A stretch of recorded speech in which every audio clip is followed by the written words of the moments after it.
ini media sebesar Kompas, bayangkan kalau dia tajam gitu, kan kena itu loh. Maksudnya dia pisaunya besar, bayangkan kalau pisaunya tajam, langsung tebas kena gitu loh.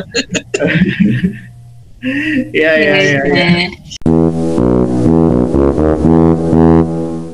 Halo teman-teman, jumpa lagi di saluran berkiprah podcast karena perjumpaan itu kunci.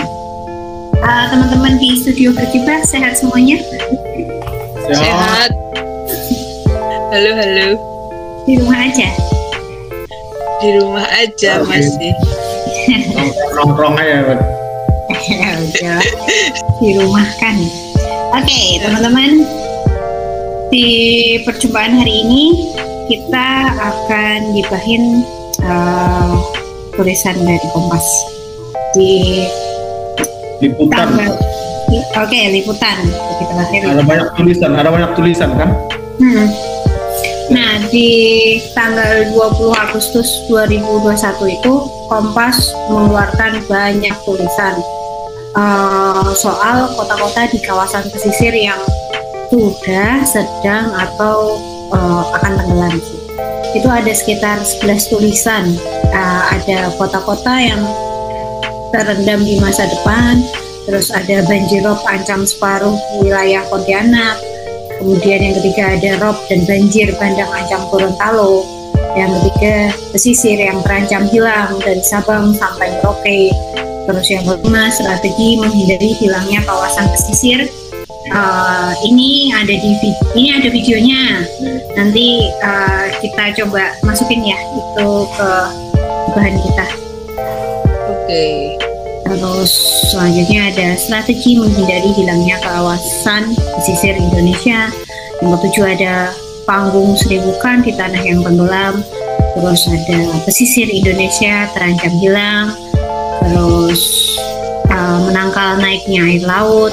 Belum semua daerah antisipatif dan mau beradaptasi. Yang terakhir ada ancaman tenggelamnya kota-kota pesisir di Indonesia.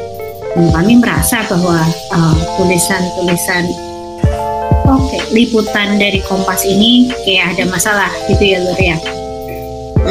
Ya aku sih lihatnya ini kayaknya Kompas bikin ini liputan khusus ini ya, banyak banget tulisannya dan satu tema kan, satu tema besar gitu.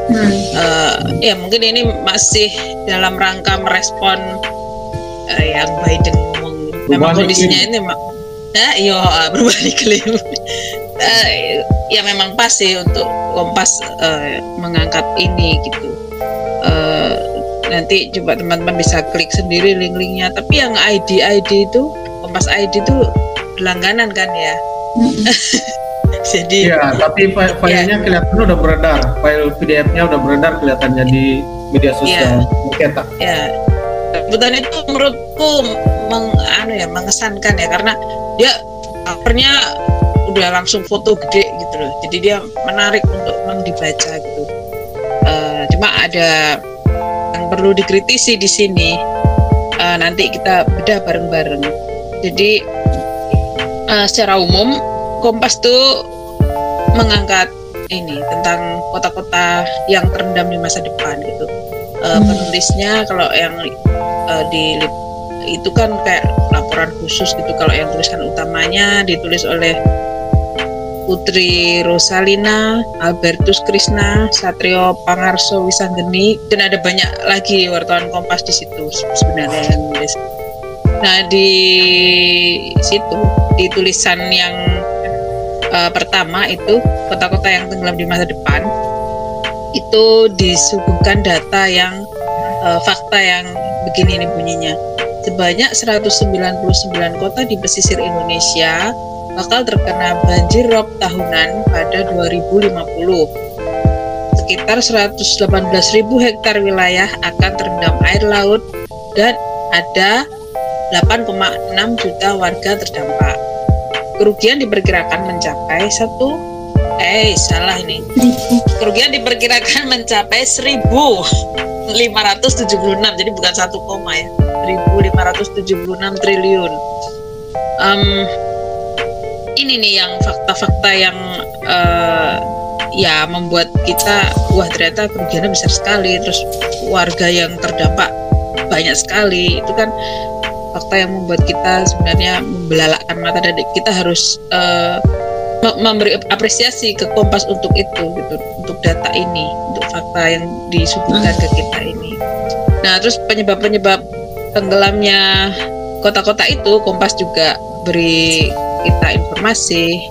Itu dalam pemberitaan itu ditulis kayak gini: kenaikan air laut global juga akan diperparah penurunan tanah yang sudah terjadi di sejumlah daerah.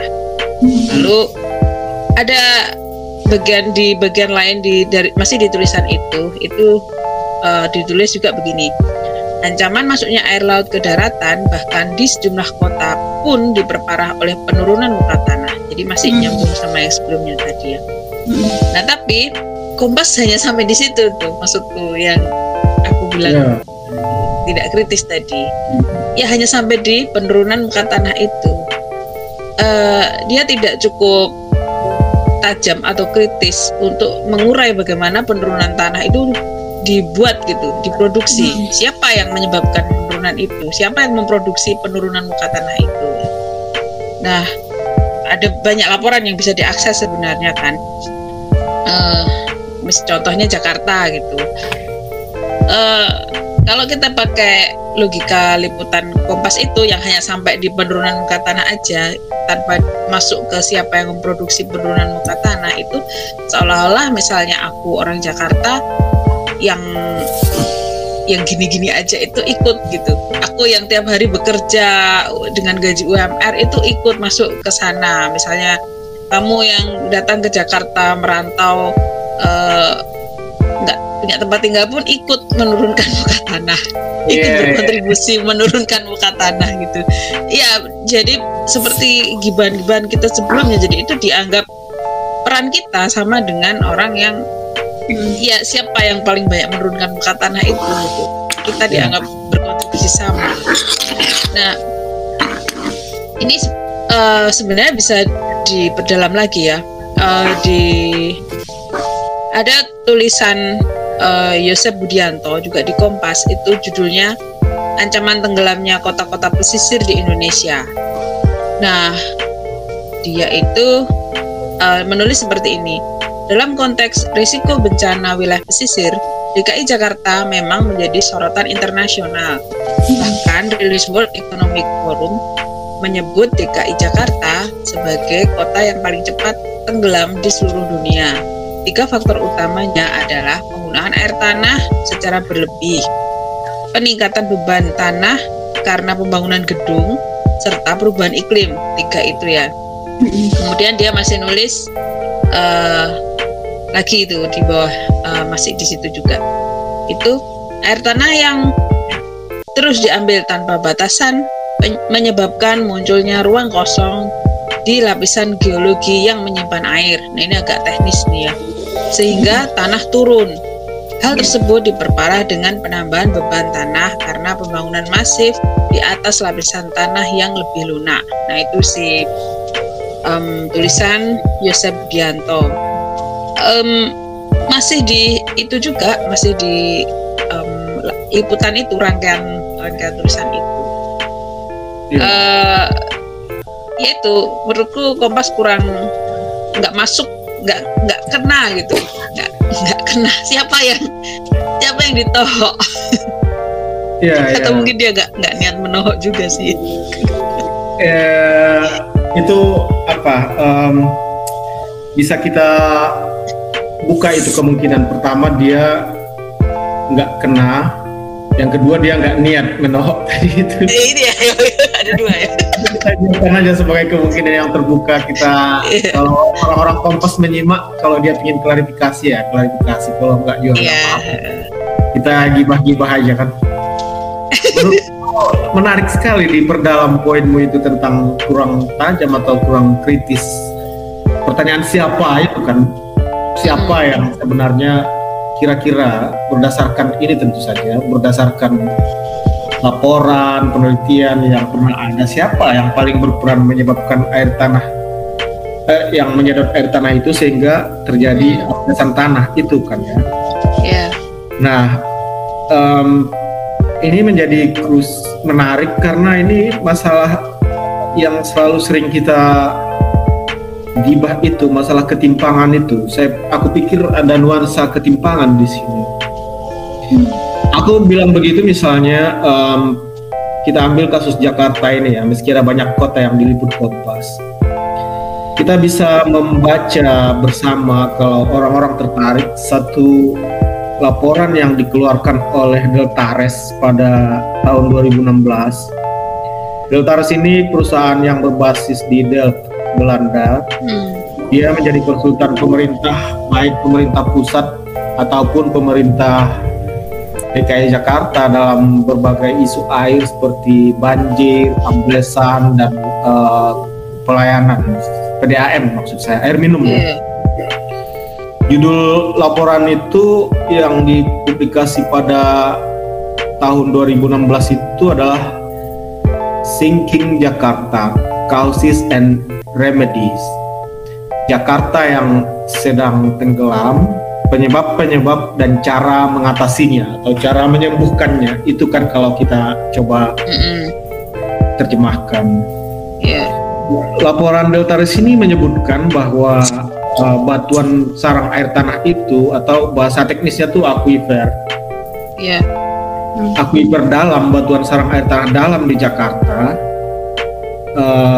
sudah berubah. Pada tahun 1900-an, aquifer dalam itu adalah tempat munculnya air tanah. Pada tahun 1992 atau sekitar hampir satu abad setelahnya, aquifer dalam itu sudah menjadi tujuan air tanah. Di Jakarta tuh yang sering disebut air tanah dalam biasanya adalah air tanah dengan kedalaman lebih dari 40 meter sampai sekitar kedalaman 300 atau 300-an meter. Jadi air tanah dalam, aquifer dalam itu berubah dari tempat munculnya air tanah menjadi tujuan. Apa yang terjadi dari perubahan itu? Kita coba buka lagi ya. Ya, itu artinya air tanah di aquifer dalam, di batuan sarang air tanah dalam itu udah semakin habis. Karena itu dia berubah dari tempat munculnya air tanah menjadi tujuan air tanah sekarang. Artinya air tanah tidak datang lagi dari aquifer dalam, karena diekstrak terus itu, dipompa terus. Nah, persis di sini dari laporan itu kita bisa ambil satu poin bahwa yang mengalami penyusutan kandungan air tanah adalah aquifer dalam. Dalam ya, dalam. Dan penyusutan air tanah itu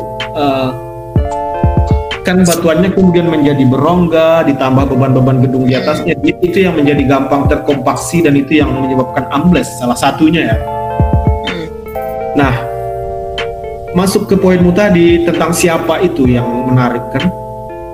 Kalau dia adalah air dalam, siapa kira-kira yang siapa yang bisa memompanya, mengekstraknya? Aku bisa kasih bayangan begini, karena aku sebut bayangan karena data sumur air tanah dalam di Jakarta itu agak tidak, aku bilangnya tidak terdokumentasikan dengan baik. Karena orang menyembunyikan sumurnya karena menghindari pajak kan? Iya, betul. Iya, jadi di kampung-kampung seperti Bukit Duri dulu saya pernah wawancara orang di sana, beberapa pemilik sumur pompa tangan itu. Kedalaman sumur mereka itu cuma sekitar 10-15 meter. Jadi bukan aquifer dalam tadi kan ya? Iya, aquifer dangkal dia. Biaya membangunnya itu cuma di bawah 5 juta, beli pompanya, beli pipanya, memasangnya dan seterusnya, di bawah 5 juta, nggak sampai 5 juta. Tapi untuk membangun sumur air tanah dalam yang mencapai kedalaman ratusan meter di Jakarta, 200-300 meter, itu butuh biaya sampai ratusan juta. Siapa yang mampu? Nah, itu dia itu dari mahalnya harga membuat sumur air tanah dalam, maka kita bisa bawa maju poin ini bahwa sebenarnya yang mengekstrak air tanah dalam yang berperan besar menyebabkan amblesan tanah adalah orang-orang yang punya uang. siapa itu? Ya gedung-gedung hotel misalnya, pabrik bir, atau perusahaan-perusahaan, kantor-kantor pemerintah, atau orang-orang kaya. Dulu pernah di Jakarta Post dimuat kalau rumah idolamu Pak Sandiaga Uno tuh pakai sumur air tanah. Pernah pakai itu? Oh iya, pernah keluar di Jakarta Post. Dia mampu lah ya untuk 300 meter ya. Ya, semoga masih ada di Jakarta Post. Tapi aku cukup yakin bahwa itu pernah keluar. Nanti kalau Pak Sandi protes kita cari link itu. Oke. Artinya yang mengekstrak air tanah dalam itu tadi ekonomi orang kaya, perusahaan, sektor-sektor komersial. Ini yang tidak muncul dalam liputan Kompas itu. Iya. Dan dia tidak bedakan pengekstrak itu, dan karena itu kembali ke poinmu tadi itu, seolah-olah kita semua perannya sama. Dengan tidak munculnya poin itu di Kompas, di liputan Kompas itu maksud saya, mungkin di liputan yang lain muncul, tapi yang sempat saya baca di liputan-liputan yang banyak tadi itu nggak muncul. Ketimpangan dalam bagaimana amblesan tanah itu diproduksi itu tidak muncul. Iya, satu poin lagi buat Kompas kalau begitu. Kalau kita ini kan pembaca kan ya, mengharapkan sebuah liputan yang liputan investigasi yang menyeluruh begitu. Ini Kompas kurang maju dikit. Maju ke, ya itu kalau maju lagi kan dapat sebenarnya dengan mengakses misalnya tadi tuh laporan Deltares itu kan diakses terbuka ya, bisa diakses terbuka. Iya, ada beredar banyak model-model laporan itu di internet, model-model seperti itu, dan ada banyak artikel yang aku bikin analisisnya senada dengan itu. Iya kan, karena kan maksudnya dengan mengakses itu bisa ditelusuri bahwa siapa sih yang mampu mengebor untuk mendapatkan air tanah sedalam 300 meter itu. Siapa sih yang mampu untuk itu gitu. Jadi kan bukan orang bergaji UMR kan yang mampu untuk 300 juta itu, bukan buru-buru bergaji UMR yang mampu untuk itu. Buru-buru pasti ya hanya mampu untuk langganan PDAM, beli air kalengan atau nyalur dari sumur tetangga kan gitu. Nggak mungkin ke dalam sampai 300 gitu loh. Itu tuh kalau di Jakarta 5 juta tuh aku pernah itu, tetanggaku di Semarang itu 8 juta Pak. Mahal itu di sini. Sumur UMR pun nggak sanggup UMR pun kalau 8 juta itu. Ya. Mahal apalagi ya? 300 gitu. Makanya. Ya, karena ulasan karena di poin itu juga kita bilang bahwa Kompas bisa kita sebut kurang tajam atau tidak kritis ya. Iya. Atau mungkin dia memang nggak niat, atau mungkin tidak berharap pembaca atau audiensnya dibawa ke perbincangan seperti itu.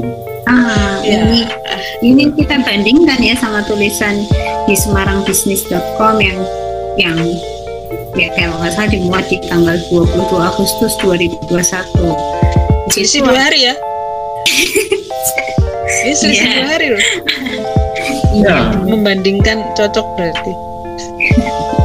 Di situ ada kutipan disebut bahwa peneliti perencanaan wilayah dan kota Universitas Islam Sultan Agung, disingkatnya Misula, Ibu Mila Karmila, sepakat dengan langkah yang dilakukan pemerintah Kota Pekalongan.